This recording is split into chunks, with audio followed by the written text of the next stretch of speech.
pagtakbo po ay hindi masama.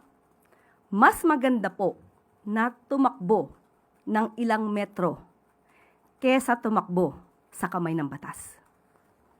At tandaan po natin, kahit naman po nung nakaraang Pangulo, ilang linggo siya nawawala. Pero anong sinabi ng kanyang mga alipores at alagad? Ito po, nandyan po si dating presidential spokesperson Ernesto Abella. Ang sabi, as far as I can see, there's really no need to do that. Release Duterte's health records. Kahit na po itong si Harry Roque, ang sinabi po niya, I don't think the people should worry about lack of transparency because the president himself will say what his condition is. So, nakita na po natin kung anong kondisyon ng Pangulo.